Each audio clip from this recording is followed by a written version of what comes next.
सबको जय मसीह की। मेरा नाम पास्टर मुकेश। आज मैं अपनी गवाही बताने जा रहा हूँ।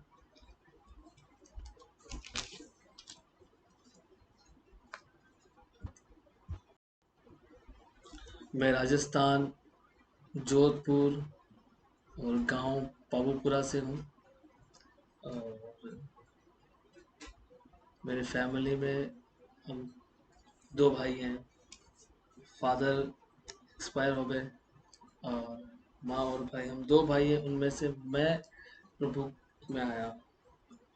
मेरी गवाही ये है कि जब मैं शादी से पहले नशे में था और मेरे हैवी नशे थे, जो स्मैक, गांजा, दारू, बीड़ी, सिगरेट, तंबाकू, गुटखा, हर एक नशा मैंने मेरी लाइफ में किया। और वो नशे मेरी लाइफ से छूट नहीं रहे थे। और जब मेरी शादी हुई तो शादी होने के बाद में भी मैं उन नशों में ज़्यादा चला गया। कुछ जैसे लोग बोलते हैं कि शादी होने के बाद इंसान अपने आप सुधर जाएगा, तो उसकी शादी करवा दूं। तो मेरी शादी करवाई, लेकिन उसके बाद में भी मेरे नशे नहीं छूटे और मैं ज़्यादा नशे करने लगा। रात को 12 से 1-2 बजे घर पे आता था नशे कर कर, और पूरे दिन बाहर रहना। और अगर वाइफ कुछ बोले तो वाइफ को मारना।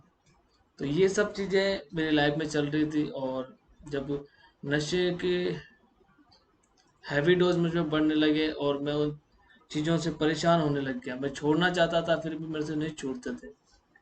तो मेरी वाइफ मुझे बोलती थी कि आप एक बार चर्च चलो और वहाँ पे प्रार्थना करवाओ, ताकि आप ठीक हो जाओगे, नशे छूट जाएंगे। और अंकुर नोला मिनिस्ट्रीज के जो शुभ संदेश है, उस पे 2 बजे प्रोग्राम आता है। तो वो मेरी वाइफ मुझे दिखाती थी, फिर भी मैं बोलता था कि तू मुझे ईसाई बनाएगी, क्योंकि मेरी वाइफ पहले से ही जीसस को जानती थी, परमेश्वर को मानती थी। तो मैं उसे ये चीज़ें मुझे बोलती थी तो मैं उसे मारता था और गंदी गंदी गालियां देता था कि तू मुझे क्रिश्चियन बना दे, कि तू आप तो क्रिश्चियन है और मुझे भी क्रिश्चियन बनाएगी। तो उसे मैं मार के, गालियां दे के घर में पूजा करने के लिए बोलता था, जो भी वो करते थे जो।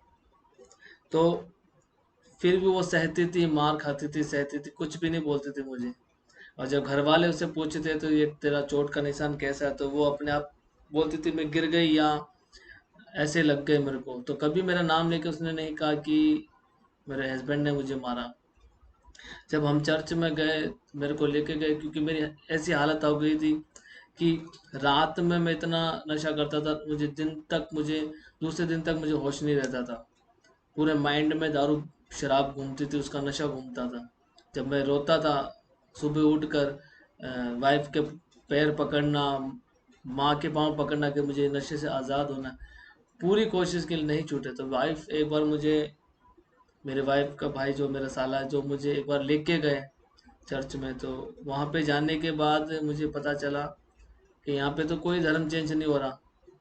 तो वहाँ पे जब प्रेयर हुई, वचन सुना, तो ऐसा कोई नज़र नहीं आया। एक संडे गया, 2 संडे। और एक मीटिंग में जब अंकुर नरोला जी एक वर्ड को बोले, जो मेरे स्पिरिचुअल फादर है, उन्होंने एक वर्ड बोला था। उसी उन्हीं दिनों में मैं, जब मेरे वाइफ ने वो लगा कि मुझे सुनाया, उन्होंने एक वर्ड बोला कि मसीह में तुम अड़े रहो और खड़े रहो, परमेश्वर तुम्हें हर एक हालातों से छुड़ाएगा। तो मैंने विश्वास किया कि मैं उस टाइम करीब 21 दिन का या 20 दिन का मसीह था। मैं परमेश्वर में जाने लगा तो 21 यानी कि 3 संडे मेरे को हुए। और मैंने उस वर्ड को अपने लिए रिसीव किया और माना मैंने माना कि परमेश्वर मुझे छुड़ा सकता है। क्योंकि पास्टर को, लोगों को मैंने वचन पढ़ते सुना कि उसने लाजर को जिंदा किया, उसने मुर्दों को जिलाया, उसने लंगड़ों को चलाया। तो उस वर्ड पे मैंने विश्वास किया और उसी दिन से मेरे नशे, एक जो होता है गुटखा, जो सब जानते हैं, विमल नाम है उसका, वो बना के मैंने रखा था अपने हाथ में कि उसको मैं ये सुनने के बाद खाऊंगा। और उस टाइम पवित्र आत्मा ने फर्स्ट टाइम मुझसे बात कैसे फेंक दी। और फेंकने के बाद शैतान मुझे बार बार बोल रहा है इसे उठा के खा ले। पवित्र आत्मा ने बोला इसे लात मार के दूर कर दे। उस गुटखे की थैली को मैंने लात मार के दूर किया। उस दिन के बाद आज तक मुझे 7 से 8 साल होने को आया, आज तक मैंने वो नशा नहीं किया, ना ही दारू, स्मैक, गांजा, कुछ भी मैंने नशा नहीं किया। और रही बात मेरी वाइफ की, तो मेरी वाइफ के बारे में मुझे पता चला कि चर्च जाने के बाद में कि इस बंदी को मैंने इतना मारा, इतना कुछ गालियां दी, ये मुझे कुछ बोलती क्यों नहीं थी। तो चर्च में जाने के बाद, पवित्र बाइबल पढ़ने के बाद मुझे पता चला कि मसीह लोग जब अपनी कट्टरता में आते हैं, जब अपने जो बोलते हैं कट्टर होना, तो झगड़ा, लड़ाई, जेलसी ये सब करना छोड़ते हैं और सहते हैं, क्योंकि पौलुस कहता है कि वो हमें सताते हैं, फिर भी हम सहते हैं। तो मेरी वाइफ ने सहा, और उसके सहने से आज मैं बचाया गया और एक परमेश्वर का दास, पास्टर, आज मैं लोगों के लिए प्रेयर करता हूँ। तो मेरी ये गवाही है कि अगर मेरी वाइफ पलट के जवाब देती या कुछ अपने घर पे चली जाती, तो आज मैं बचाया नहीं जाता। उसने हर एक हालात में, जब मैं हैवी डोज करके पड़ा रहता था, घर के चौक होता उसमें पड़ा रहता था, लेकिन मेरी वाइफ खड़ी रहती थी, मुझे संभालती थी। उसने मेरा कभी हाथ नहीं छोड़ा, क्योंकि वचन में लिखा, उसने उस वचन को पूरा किया कि तेरा पति अविश्वासी भी है तो भी उससे उसके साथ वफादार रहे, वो तेरे कैरेक्टर को देख के बदल जाएगा। तो मैंने आज मैं जो बदला हूँ, मेरी वाइफ के कैरेक्टर को देख के बदला हूँ, कि उसने मार का इतना सुना, फिर भी अपने आप को उसने मेरे आगे समर्पित कर दिया कि वर्ड ये कहता है कि अविश्वासी है तो उसके साथ रहे। तो वो मेरे साथ में मिल ही रही, आज हम दोनों मिल के साथ में सेवा करते हैं। फिर जब मेरे नशे छूटे, मैं आज़ाद हुआ, हर एक चीज़ से बचाया गया। और जब मेरी शादी, मेरी बेटी करीब 3 महीने की थी, जब मुझे घर वालों ने जैसे बोलते हैं कि अब तू अपना शादी होगी, अब अलग अलग कमाओ और अलग खाओ, अलग रूम दिया, एक रूम दिया, उसमें रहना, उसी में किचन वगैरह सब एक ही रूम में करना होता था। तो अभी नई नई शादी, बेटी, कोई नॉलेज नहीं था बच्चों को कैसे पालते, किसी ने कुछ नहीं समझाया क्या करना क्या नहीं करना। तो प्रभु ये सब चीज़ें सिखाता गया। जब मैं मसीह में आने के बाद मैं नशे से आज़ाद एकदम, जो ज़िंदगी, जो मसीह है ज़िंदगी जीते वैसी ज़िंदगी शुरू ही की थी मैंने। तो उस टाइम मेरी बेटी करीब 13 महीने की या 14 महीने की थी, मेरी बेटी एंजल नाम है उसका। तो उस जैसे कि बच्चे सांस भूल जाते हैं रोते रोते, तो वो सांस बोलते बोलते उसकी, जैसे कि बोलते हैं, वॉशरूम और लेटरिन दोनों उसके साथ में निकल गई, और यानी बोलते हैं तो वो मर गई। जब मैं स्कूटी पे, मैं मेरा साला जो है गांव में, तो हम उसको लेके गए, डॉक्टर ने बोल दिया ये ख़त्म हो गई।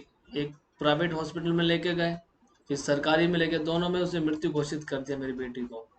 लेकिन हमारा विश्वास था कि परमेश्वर उसे जिंदा करेगा। मेरा ये विश्वास था कि मुझ जैसे नीच, घटिया इंसान को, नशेड़ी इंसान को परमेश्वर बदल सकता है, तो मेरी बेटी को भी जिंदा कर सकता है, क्योंकि उसने लाजर को, मुर्दे को जिंदा किया। चार चार दिन मरे हुए मुर्दों को उसने जिंदा किया, तो मेरी बेटी को भी वो जिंदा करेगा, मेरा विश्वास था।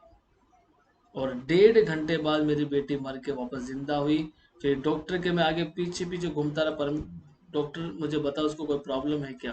तो डॉक्टर ने मुझे जवाब दिया कि मर के जिंदा हुई तो कुछ ना कुछ प्रॉब्लम तो है इसको, लेकिन आपके साथ ईश्वर है, तुम्हारे साथ कुछ ना कुछ बड़ी ताकत है।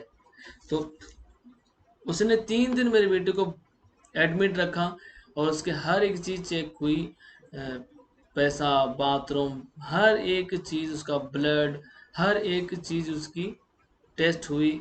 और जब डॉक्टर ने मुझे कहा कि कम से कम 50,000 का इंतज़ाम करके रखना अपने पास में, और उस टाइम में जब मैं मसीह में आया और ये सब चीज़ें चल रही थी, तो मेरे पास इतना पैसा नहीं था, जेब में सिर्फ 50 रुपए थे। वो सरकारी हॉस्पिटल में मेरी बेटी के जैसे इलाज चल रहा था, मतलब डॉक्टर ने कहा था कि 50,000 रुपये रखना और कुछ ना कुछ प्रॉब्लम है तेरी बेटी को। जब मैं प्रार्थना में गया, हम प्रार्थना में थे, हम दोनों हस्बैंड वाइफ, और परमेश्वर यही प्रार्थना करे थे कि परमेश्वर देख, हमारे लिए कोई सपोर्ट करने वाला नहीं है, एक तू है, तू ही हमारा सपोर्टर है। और परमेश्वर फाइनेंशियली भी हमारे पास कुछ नहीं है, तो परमेश्वर तू ही हमारा सहायक है। 3 दिन बाद जब मेरी बेटी की रिपोर्ट आई, वो रिपोर्ट एकदम नॉर्मल रिपोर्ट, जीरो जीरो, सब में जीरो जीरो। तो परमेश्वर ने मेरी बेटी को उस बीमारी से भी बचाया और मुर्दा को जिंदा किया। आज मेरी बेटी 7 साल की है और प्रभु की स्तुति करती है, परमेश्वर के वचन को भी लोगों को सुनाती है।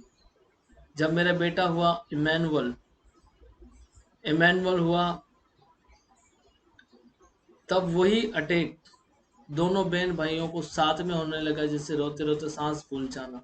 वो दोनों को साथ में अटैक होता था। एक अगर रो रहा, अगर एक को मारा तो वो पास में अगर रो रहा है, उसे देख कर डर के वो रो रहा है। अगर एक को डांट रहे हैं तो अगर एक गिर गया तो वो दूसरे, मतलब ये दोनों को साथ में हम गोदी में लेके हम उसे संभालते थे। और ऐसी कंडीशन थी कि हम मसीह में आगे, लोग ये अगर बच्चों को कुछ हो गया तो लोग क्या बोलेंगे। हमने परमेश्वर के सामने रखा कि परमेश्वर तू इन बच्चों को संभाल। तब परमेश्वर ने कहा कि मैंने तुम्हें सांपों और बिच्छुओं को रौंदने का अधिकार दिया है, शत्रु की सारी सामर्थ्य पर अधिकार दिया। उसी वचन से हमने प्रार्थना करके उस आत्मा को जो बच्चों पे बार बार अटैक करती थी, उस आत्मा को डांटा। दोनों बच्चों को गोद में लेके हस्बैंड वाइफ हाथ पकड़ के हमने उस आत्मा को डांटा, और वो आत्मा उसी घड़ी दोनों बच्चों को छोड़ के गई। और आज हम हमारे बच्चे फ्री हैं। जब मैं मसीह में आया तो परमेश्वर ने मुझे हर एक दुखों से, हर एक तकलीफों से मुझे बाहर निकाला। और उसने कहा है वचन के अनुसार, क्या हो सकता है कोई माता अपने दूध पीते बच्चों को भूल जाए और अपने जन्माए हुए लड़के पर दया ना करे। हाँ, वह तो भूल सकती है, परंतु मैं तुझे कभी नहीं भूलूंगा, कभी नहीं भूल सकता। ऐसी ऐसी सिचुएशन आई जब परमेश्वर ने मेरे साथ दिया, कि जब ऐसा लगता था कि अब कुछ नहीं होने वाला लाइफ के अंदर, सबने छोड़ दिया, लोग मारने पर आ गए, सब चीजें हुई मेरी लाइफ में, लेकिन एक शख्स मेरे पास था हमेशा, वो था परमेश्वर। परमेश्वर ने मुझे हर वक्त संभाला, भूख प्यास दुख तकलीफ विरोध, हर एक बात में मुझे संभाला। आज के करीब 2 साल पहले, 2022 के अंदर, यही करीब अप्रैल मई जून के अंदर, राजस्थान में जहाँ मैं अपनी चर्च लगाता था, वहाँ पे मेरा विरोध हुआ। वहाँ पर गांव वालों ने, घर वालों ने, सब ने विरोध किया। काम तक नहीं था मेरे पास में। उस टाइम मेरी वाइफ का मिसकैरेज हुआ। उसी टाइम जब घर पे लोग आगे झगड़ रहे, जेल में डाल रहे मुझे, कभी कहाँ लेके जा रहे, कभी कौन गालियां दे रहा, कौन क्या धमकियां दे रहे हैं कि तेरे सिर को फाड़ देंगे, तेरे को ऐसा कर देंगे, ये कर देंगे, वो कर देंगे। उस टाइम में मेरी वाइफ का मिसकैरेज हुआ। मेरे वाइफ के बॉडी के अंदर सिर्फ 3 पॉइंट खून बचा था, सिर्फ 3 पॉइंट खून। और उस टाइम वो वॉशरूम जाकर वापस आती थी तो ऐसे मरने जैसी हालत हो जाती थी उसकी। और उसे संभालना, फिर बच्चे ऐसे देखकर बच्चे रोते थे, दोनों बच्चों को देखना, फिर अपने आप को संभालना। ऐसे टाइम में प्रभु ने मुझे संभाला।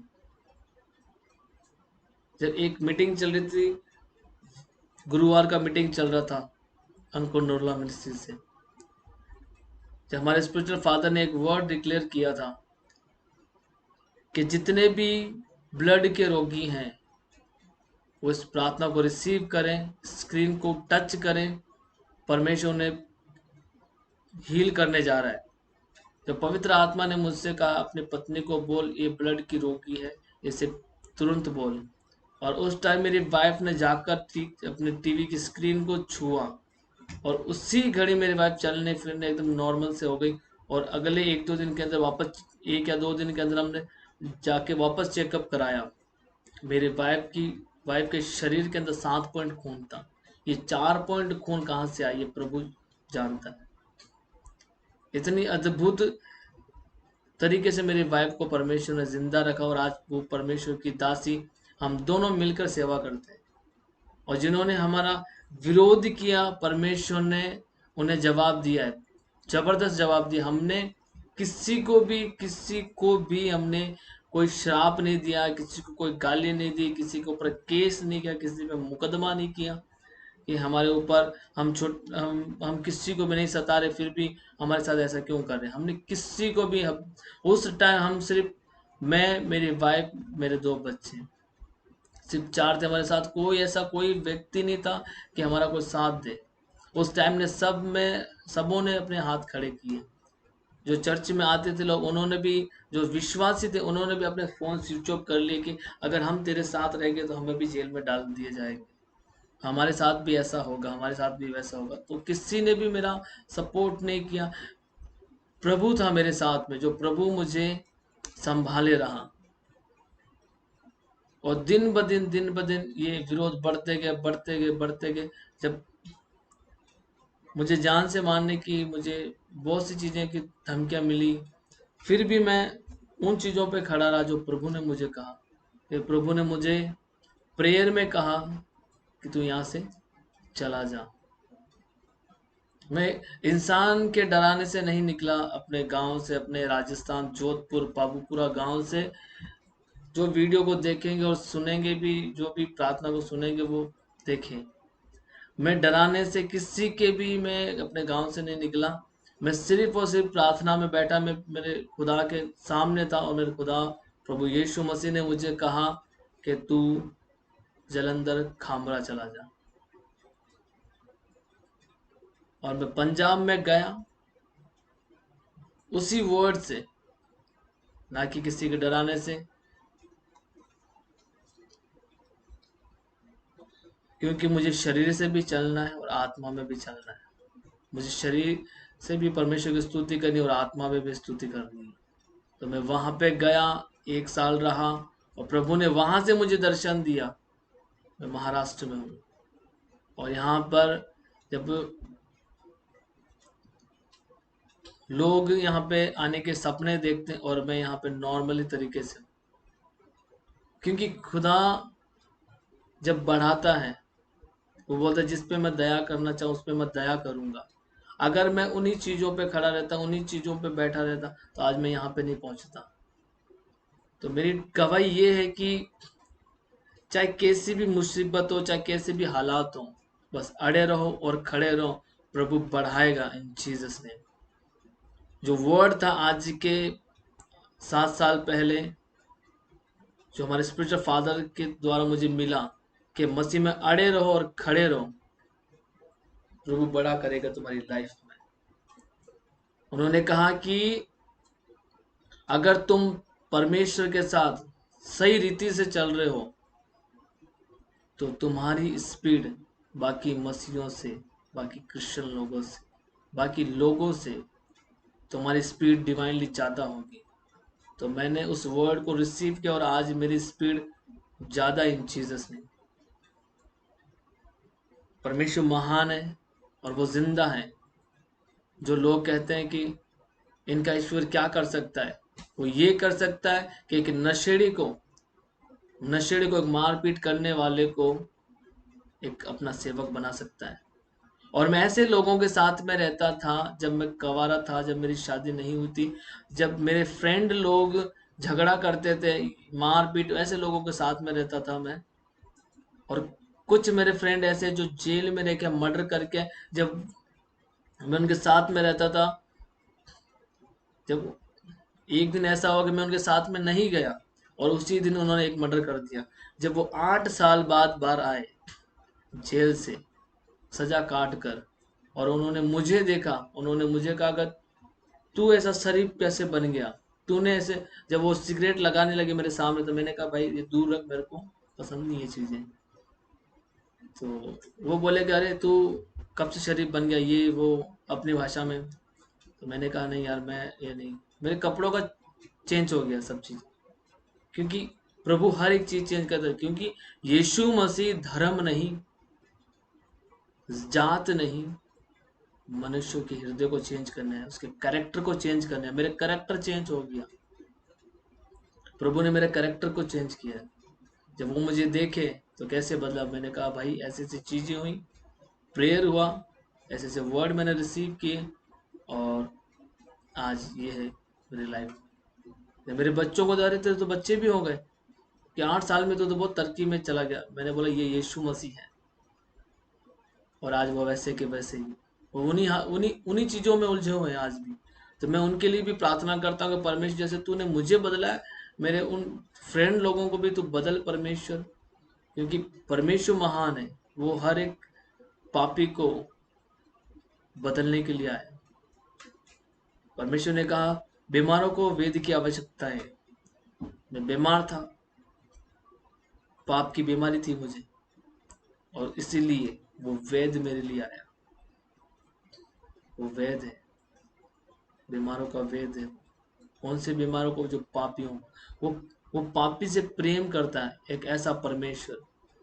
पापी को वो रिजेक्ट नहीं कर रहा। वो जब चर्च में गया तो मेरे पास, जब मैं चर्च में गया फर्स्ट दिन मैंने देखा कि यार सब लोग सब लोग अच्छे कपड़े पहने हुए हैं, सबके बाल अच्छे बनाए हुए हैं, सबके क्लीन शेव हुए एकदम। ये ऐसे भी लोग रहते हैं क्या? मैं चर्च में ऐसे लोगों को देख रहा हूँ, और मैं अपने आप को देख रहा हूँ, ये दाढ़ी, ये बाल, आंखें लाल, नशे कर करके। जब सेकंड संडे गया तो मुझे, मेरे पास कपड़े पहनने को नहीं थे, और एक टाइम ऐसा था कि मैं मेरी मर्जी से कपड़े खरीदता था। मैं ये, यानी कि मेरे पास वैसे कपड़े नहीं थे जो चर्च में लोग पहनते। मेरे पास फटी पैंटें थी बस, फैशनेबल। जो डिसिप्लिन, जो फॉर्मल पैंटें होती, वो मेरे पास कपड़े नहीं थे। और मैं शर्मिंदा हो रहा था वहां पर कि यार ये इंसान, एक जानवर तो मैं ही हूँ। और मैंने उस टाइम प्रभु से कहा, प्रभु मुझे, अगर तो यीशु मसीह तो परमेश्वर है, सेकंड संडे की बात कर रहा हूँ मैं, सेकंड या थर्ड संडे की बात कर रहा हूँ। मैंने उस टाइम कहा कि परमेश्वर यीशु तो अगर परमेश्वर जिंदा है तो मुझे भी कपड़े चाहिए, ये वो चाहिए, रिक्वायरमेंट शुरू हो गई मेरी। क्योंकि बदलने जा रहा हूँ धीरे धीरे। तो कोई पास्टर थे, कोई थे, उनके हृदय में परमेश्वर ने डाला, उन्होंने मुझे फॉर्मल कपड़े दिए, और आज तक मैंने उनको संभाल कर रखा है। आज भी मैं पहनता हूँ, आज उस बात को 7 से 8 साल हो गए, आज भी मैं संभाल के रखता हूँ। तो आज मेरे पास ऐसे कपड़े फॉर्मल, और कमी नहीं है, परमेश्वर की दया से हर एक चीज मेरे पास है। मेरे पास लैपटॉप है, वाईफाई लगा, हर एक चीज। और घर से जब निकला था मैं, जब मेरा विरोध हुआ, सिर्फ कपड़े और बच्चे और वाइफ को लेके निकला। ऐसा भी नहीं मेरे अकाउंट में लाखों रुपए पड़े थे, कुछ नहीं था मेरे पास में, सिर्फ 1500 रुपए थे जब मैं राजस्थान से निकला। और आज परमेश्वर की दया से बेड वेड सब, लैपटॉप, स्मार्ट टीवी, वाइफ, हर एक चीज मेरे पास में, जो यूज करने के लिए जो चीजें होती हैं, हर एक चीज मेरे पास में। हर एक चीज परमेश्वर ने मुझे दी है। पंजाब में गया, पंजाब से भी मैं सिर्फ कपड़े और वाइफ को लेके आया था इधर, उधर ही मेरे सामान पड़ा है आज भी।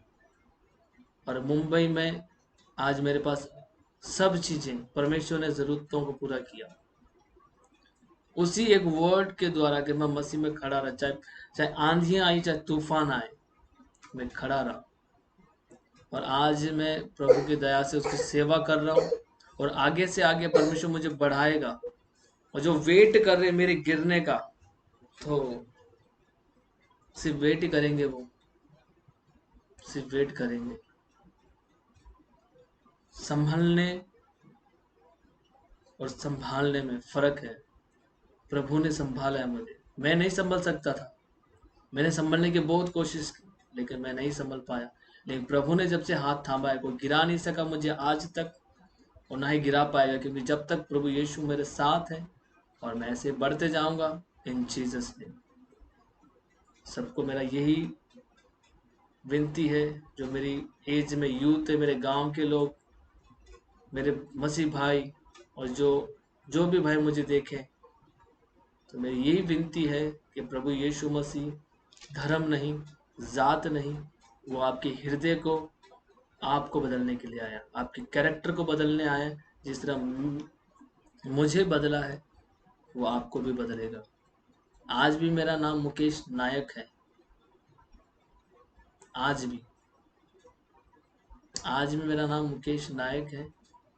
तो मैंने अपना नाम चेंज नहीं किया, तो इसका मतलब आप समझ सकते हो। तो प्रभु यीशु मसीह धर्म नहीं, जात नहीं, वो सिर्फ इंसान को बदलना है, उसके कैरेक्टर को बदलना है। तो मेरी यही विनती है कि प्रभु यीशु मसीह पे बिलीव करें, सिर्फ और सिर्फ बिलीव करें। वो आपको, आप हैरान हो जाओगे, वो ऐसा परमेश्वर है, वो कभी भी आपको छोड़ेगा नहीं, कभी भी आपको त्यागेगा नहीं। आपके परिवार, आपके रिलेशन वाले, आपके माता पिता सब छोड़ देंगे एक बार तो आपको, लेकिन मेरा परमेश्वर आपको कभी नहीं छोड़ेगा। वो महान है, वो उसकी दया सदा की है। वो अगर हम इतने पापी होने के बावजूद भी हमसे इतना प्यार कर सकते, सोचो वो कितना महान परमेश्वर है। मैंने यीशु मसीह को गालियां दी, मैंने बोला कि वो खुद अपने आप को नहीं बचा पाएगा, बचाया, वो हमको क्या बचाएगा, क्या वो ऐसा कर पाएगा। वो ईसाइयों का परमेश्वर है, वो गोरों का परमेश्वर है। वो गोरों का परमेश्वर होता तो आज यहाँ के लोग जाके बाहर जाके क्यों प्रचार करते, क्यों ये करते हैं, क्यों अंकुर नोरा मिनिस्ट्री की सबसे ज्यादा ब्रांचें उधर है। अगर गोरों का परमेश्वर तो वो अपने अपने परमेश्वर का प्रचार वो खुद कर सकते हैं, ऐसा नहीं है। वो गोरों कालों का परमेश्वर नहीं, वो सबका परमेश्वर है। वो गोरों का ना कालों का, वो सबका परमेश्वर है। अगर अगर वो मेरा परमेश्वर नहीं होता, वो एक नायक फैमिली के बंदे मुकेश का परमेश्वर नहीं होता, तो वो मुझे कभी नहीं बदलता। मैं एक नीच किस्म का इंसान, एक घटिया टाइप का इंसान था, उस इंसान को उसने बदला है, मतलब वो मेरा परमेश्वर है। जिस औरत ने इतना मार खाया, इतना कुछ सहा, तो उसका परमेश्वर है, क्योंकि उसको मुझको बदलना था, इसीलिए उसके अंदर सहनता डाली कि वो सहन कर सके।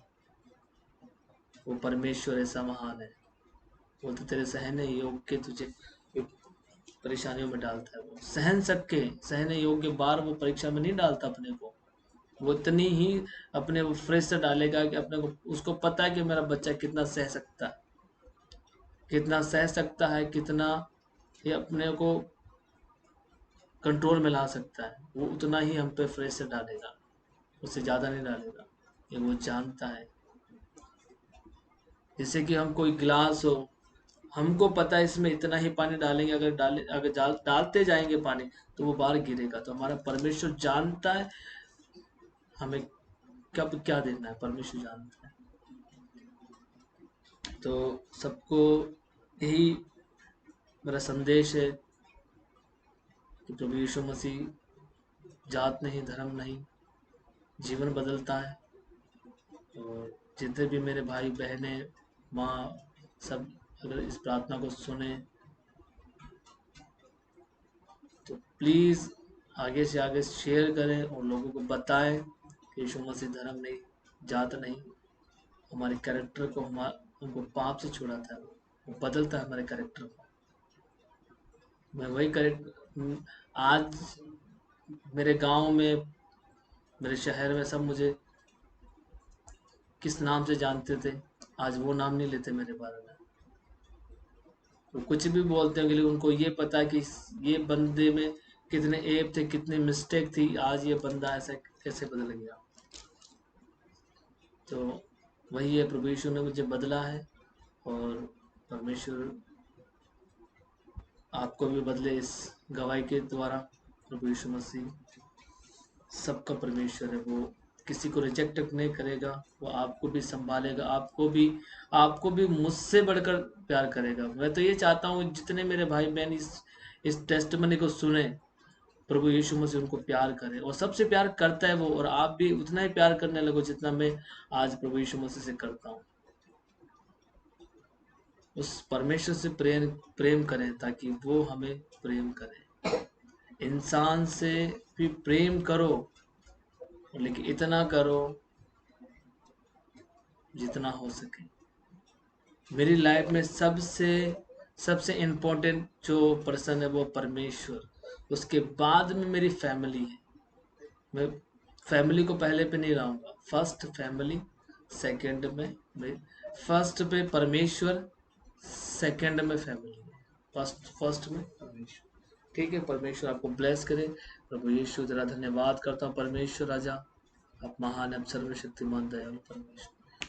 हालेलुया, थैंक यू जी। जितने भी लोग इस टेस्टमनी को सुने वो हील हो, डिलीवर हो परमेश्वर, वो मसीह में बढ़े, यीशु मसीह के सामर्थ्य नाम में। हालेलुया, इस प्रार्थना विश्व के नाम में मांगते हैं राजा,